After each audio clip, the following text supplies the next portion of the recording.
चलो कपड़े उतारो। अरे साहब कपड़े क्यों उतारूं मैं? आपको कमरा देना है तो दीजिए, वरना मैं चलती हूँ। देखो मेरी बात सुनो, बैठो यहाँ, मैं तुम्हें समझाता हूँ। देखो, जिसे भी हम कमरा देते हैं ना, तो उसके साथ ना एक बार मैं सोता हूँ। उससे क्या मेरा मन जो है ना, मन को शांति मिलती है, फिर नो टेंशन। अब ये देखो कैसे कैसे रूम है। वो बात तो ठीक है साहब, पर आप ये सब करते हो, मैं ऐसे रूम नहीं ले सकती, मैं ये सब नहीं कर सकती। मैं चलती हूँ। अरे सुनो तो सही, अरे तुम पागल हो ही हो। 8,000 रुपये का रूम तुम्हें 2,000 रुपये मिल गया। और हाँ, तुम्हारा पति तो है, बच्चे हैं। नहीं, मेरा पति नहीं है, बच्चे हैं। मैं उन्हीं के लिए यहाँ काम करने आई थी और उसी वजह से मुझे रूम चाहिए था। अगर तुम रूम नहीं दे रहे तो सोसाइटी में और भी हैं, मैं उनके पास देख लेती हूँ। अरे नहीं नहीं, रूम तो हमारे पास भी है। मैं ये सोच रहा था, वैसे तुम्हारे पति को गुजरे हुए कितने दिन हो गए? 2 साल हो गए। 2 साल? अरे तुम 2 साल से कैसे बर्दाश्त कर रही हो? या कोई बॉयफ्रेंड है? नहीं नहीं, ऐसा कुछ भी नहीं है, मेरा कोई बॉयफ्रेंड नहीं है। मुझे बस अपना करियर बनाना है और अपने बच्चों को कैसे भी, और मैं काम भी ढूंढना है मुझे साहब। पहले मुझे रूम ढूंढना है, फिर मुझे काम ढूंढना है, बस जल्दी से ये काम करना है मुझे। जल्दी बताइए आप, कैसे बातें कर रहे हैं ये? काम क्या करती हो तुम? कुछ नहीं, बस झाड़ू पोछा करती हूँ और यही काम। अरे ये तो तुम्हारे लिए बहुत बड़ी खुशी की बात है। एक नौकरानी की तो हमें भी जरूरत है। हमारे घर में काम कर लो। और अरे हाँ नहीं सुनो, नहीं साहब, अरे सुनो, आपके पास काम नहीं करना, उस काम के लिए भी आप कोई ना कोई डिमांड करेंगे। पहले मेरी बात सुनो। हमारे पास काम की नीड है, तो तुम काम करो, कोई दिक्कत वाली बात नहीं है। और रूम भी तुम्हारे लिए फ्री में अवेलेबल हो जाएगा, है। अरे 5-7 मिनट की तो बात है, और वैसे भी तुम तो अभी जवान हो। 1-2 साल पति को गुजरे हुए हो गए, कैसे बर्दाश्त कर रही हो? मैं तो मानता नहीं। अरे यहाँ की बात यहीं रहेगी, किसी को पता भी नहीं चलेगा। देख लो, तुम्हारे लिए ऑफर है, रूम फ्री में और प्लस ड्यूटी। यहाँ के यहीं काम करो, सो जाओ, और रात को बस मुझे खुश कर देना। नहीं नहीं साहब, मैं ऐसे नहीं कर सकती।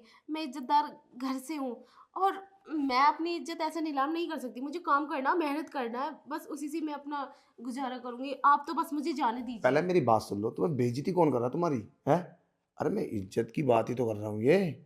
अरे किसी को क्या पता चलेगा, रूम के अंदर सब कुछ करेंगे, किसी को इस बात का पता थोड़ी ना चलेगा। और हाँ, अपना पति जैसा समझो मुझे। ऐसे कैसे साहब, ये कैसी उल्टी सीधी बातें कर रहे हैं आप सभी से ही ऐसी बातें करते हैं या मुझे से ही कर रहे हैं? अकेली तन्हा पाकर। देखो मेरी बात सुनो, मैं तुम्हें कैसे समझाऊं, कोई बड़ी नहीं बचा। तुम, तुम्हारे दिमाग में कमी है क्या? है? कहाँ ढूंढोगी काम? 3,000, 4,000, 5,000 में रूम लोगी, और कमाओगी कितने? 6-7 हज़ार। क्या बचा के लेके जाओगी तो 3,000 रुपये में बच्चों को पालोगी? अरे आज के टाइम में बहुत महंगाई है, समझे? दवाई लेने चले जाओ, 100-200 रुपये की मिलती है। अरे जमाना चेंज हो चुका है, महंगाइयाँ हो चुकी हैं। इसी तरीके से पैसा चाहिए इंसान को। अरे साहब, जो भी बच रहा है ईमानदारी का बच तो रहा है, लेकिन ये गलत काम मुझसे नहीं होगा साहब। मुझे तो आप जाने देखो दीजिए। मेरी बात सुनो, मैं तुम्हें समझा रहा हूँ। पता है, लाइफ में ऐसा मौका कभी कभी आता है। आज के टाइम देखो तुम, बस ये है कि मेरा मन तुम पा गया। और वैसे भी ना, तुम्हारे फिगर वगैरह तो काफ़ी स्मार्ट है। और देखो, मैं तुम्हें ऑफ़र इसलिए दे रहा हूँ कि तुम मुझे बहुत पसंद आई, क्योंकि मेरी वाइफ नहीं है, तुम्हारा पति नहीं है, तो हम दोनों की कितनी बनेगी? मेरी वाइफ को गुजरे हुए 5 साल हो गए, और तुम्हारे पति को 2 साल। तो हो सकता है इस बंदा तुम्हें मेरे पास इसीलिए भेजा हो कि तुम मेरी ज़रूरत पूरी करो। साहब, आपका दिमाग खराब हो गया है। ऐसे कैसे हो सकता है? मैं ऐसे नहीं कर सकती, आप समझ क्यों नहीं रहे? कुछ भी हो जाएगा, अपने बच्चों को यहीं ले आओ, और रोज़ाना रात में मेरा बिस्तर गर्म करो, और फिर तुम्हारे लिए रूम फ्री, और सैलरी तुम्हें 10,000 रुपये दूंगा। कितने? 10,000। 10,000 का मतलब समझते हो? पढ़ी लिखी लड़कियों को 10,000 रुपये मिलते हैं कंप्यूटर चलाने के। और जरा सोचो, तुम्हें झाड़ू लगाने के 10,000 रुपये मिलने, तुम कोई पढ़ी लिखी थोड़ी ना हो। ऐसा मौका बार बार नहीं आता, छोड़ो मत इस मौके को, बस हाँ कर दो। अरे साहब, मुझे आपके इरादे ठीक नहीं लग रहे। मुझे तो ये डर है कहीं आप मेरे साथ अभी गलत ना कर दो।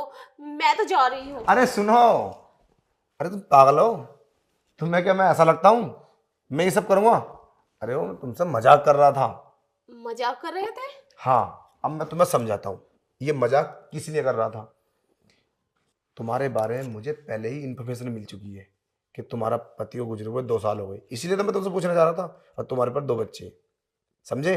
तुम बहुत ईमानदार औरत हो, तुम्हारा इलाके में नाम है, इसलिए मुझे ही पता चला। और यही पता था तुम यहाँ आने वाली हो, मुझे बाहर से पहले ही फोन आ गया था कि वो तेरे पास आने वाली है। सोसाइटी में किसी ने मेरी बदनामी की? तुमने नहीं। कई जगह पूछा था, इसीलिए मैंने सोचा क्यों ना मैं तुम्हारा टेस्ट ले लूं। यहाँ पे जितने भी रूम लेने के लिए आते हैं ना, वो सब यही करते हैं, लड़के अपने बॉयफ्रेंड बुलाती हैं और लड़के अपने गर्लफ्रेंडों को। तो मैं तुम्हारा टेस्ट ले रहा था। टेस्ट ले रहे थे? हाँ, यही तो मैं सोच रही थी, बाहर आपकी इतनी तारीफ, फिर मैंने सोचा क्या पता जिसकी जितनी तारीफ होती है वो अंदर से इतना घटिया इंसान निकलेगा। देखो मेरी बात सुनो, मेरी वाइफ को गुजरे हुए 5 साल हो गए। अगर मुझे वाइफ की जरूरत होती तो मैं दूसरी शादी नहीं निकल लेता। हाँ वो बात तो ठीक है, पर आपने करी क्यों नहीं? देखो मेरे 3 बच्चे हैं, दूसरी शादी करने में कोई दिक्कत नहीं है। अगर उसने उनको साथ में लगाया तो मैं देखता हूँ अपने मोहल्ले में कि दूसरी शादी कर लेते हैं, बच्चे परेशान रहते हैं और वो अपनी वाइफ को लेके मस्त रहते हैं। तो आज से तुम्हारी जिम्मेदारी ना यही है कि तुम मेरे बच्चों को संभालोगी और अपने बच्चों को भी। आज से तुम्हारे 2 बच्चे नहीं, 5 बच्चे हैं। और रही बात मेरी, मुझे पत्नी की जरूरत नहीं है, मैं तो बाहर ही रहता हूँ। ना पता 6 महीने की, ना पता 8 महीने की बाहर से आता हूँ मैं, मेरे बच्चे परेशान रहते हैं। अब मैं अपने कारोबार को छोड़ूँ कैसे? मैं बहुत ज़्यादा डिप्रेशन में इस चीज़ को लेके। तो आज से जिम्मेदारी तुम्हारी है। 5 बच्चे हैं तुम्हारे आज से, ओके? उनको पालना, उनकी जिम्मेदारी तुम्हारी। और मुझसे तुम्हारा कोई रिलेशनशिप में नहीं आना, ऐसी कोई बात नहीं है। मुझे ज़रूरत नहीं है। अगर मुझे ज़रूरत है कि मेरे पास पैसे की, किसी चीज़ की कमी नहीं है, मैं बहुत अमीर लड़की से शादी कर सकता हूँ। बस ये तो मैं तुम्हारा टेस्ट ले रहा था और जितना सुना था उससे ही बढ़ के पाया तुम्हारे अंदर। ठीक ठीक है है? साहब, आपका ये विश्वास मैं कभी नहीं तोड़ूंगी और अच्छे से काम करूंगी और आपके बच्चों को भी संभाल के से रखूंगी। हाँ, और सुनो, तुम्हारी सैलरी 10,000 नहीं 15,000 रहेगी। 15,000? हाँ, 7,000 तुम्हारे झाड़ू पोछे के और 8,000 मेरे बच्चों को पालने के। बच्चों को टाइम पे स्कूल भेजना, सबका टाइम पे उनको लेकर आना, और पूरे घर की जिम्मेदारी। अगर यहाँ पे कोई भी रूम में गलत करे या कोई भी गलत बात देखो तुम, आप कॉल करके तुरंत मुझे बताओगी। ठीक है सर। ओके? जा सकते हो, कल से काम ज्वाइन कर लो, अपने बच्चों को ले आओ। ठीक। हेलो गाइस, कैसे हो? आई होप सब अच्छे हो। सो गाइस, इस वीडियो को बनाने का मकसद किसी की भावना को ठेस पहुंचाना नहीं था, बस यही था कि मदद करो, तुम्हारे साथ ही मदद होगी। अगर ये औरत गलत कर लेती ना तो ये फिर से काम नहीं मिलता, फिर से धक्के मार के बाहर निकाल देता मालिक।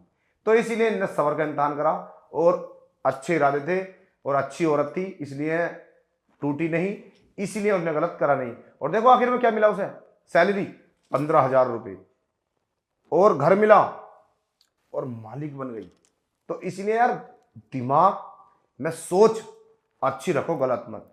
अच्छी सोचोगी तो शुरू में तो परेशानी आ सकती है, शुरू में परेशानी आ सकती है क्योंकि औरत तो आ गई थी इतनी बड़ी परेशानी कि वो ये सब करने जा रही थी, मगर लास्ट में तुम्हारी ही जीत होगी। तो यही तुम्हें वीडियो सीखने में लगा है। वीडियो पसंद आई तो यार लाइक जरूर कर देना, दोस्तों को शेयर कर दो ताकि वो भी देख लें, और एक प्यारा सा कमेंट। जय हिंद, जय भारत।